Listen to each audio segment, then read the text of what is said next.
বিরূপ আবহাওয়ায় বিশ্বজুড়েই বাড়ছে তাপপ্রবাহ, বন্যা, সাইক্লোন, নদী ভাঙন, বজ্রপাত আর লবণাক্ততা।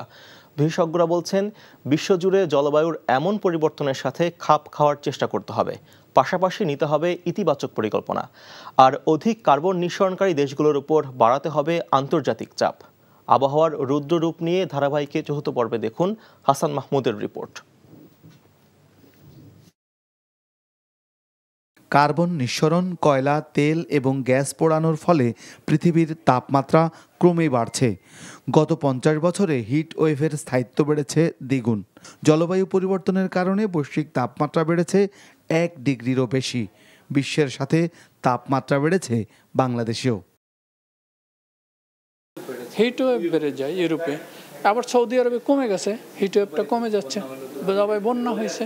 মানে সিস্টেমটা, ওয়েদার সিস্টেমটা এইভাবে গ্লোবাল সিস্টেম।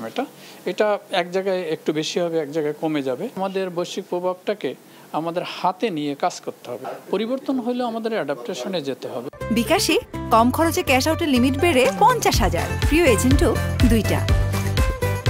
এসব কারণ ছাড়াও স্থানীয় ও আঞ্চলিক প্রভাব, অতি নগরায়ন, বায়ু দূষণ, জলাধার ভরাট, জনসংখ্যার ঘনত্ব বৃদ্ধি এবং বনভূমি ধ্বংসের মতো বেশ কিছু বিষয় দেশের তাপমাত্রা বৃদ্ধিতে ভূমিকা রাখছে বলে মনে করেন বিশেষজ্ঞরা।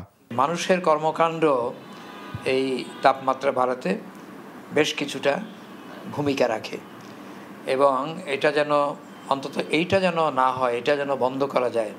1 থেকে 1.5 ডিগ্রি বেড়েই গেছে, আরও যদি 1 ডিগ্রি বা 1.5 ডিগ্রি বাড়ে তাহলে অসহনীয় পর্যায়ে চলে যাবে।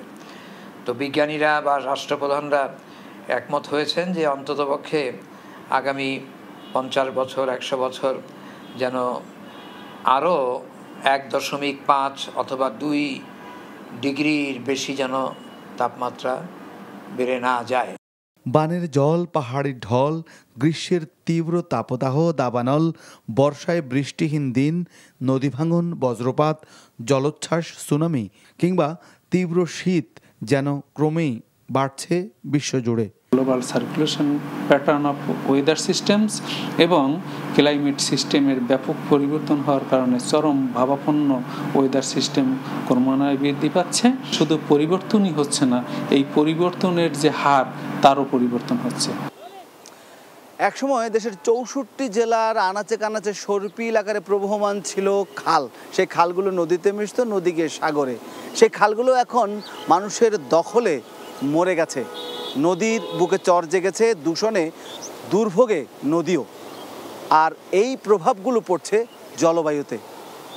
আগামীর বাংলাদেশকে নিরাপদ করতে ভাবতে হবে সবাইকে। Hasan Mahmud, NTV news, Dhaka.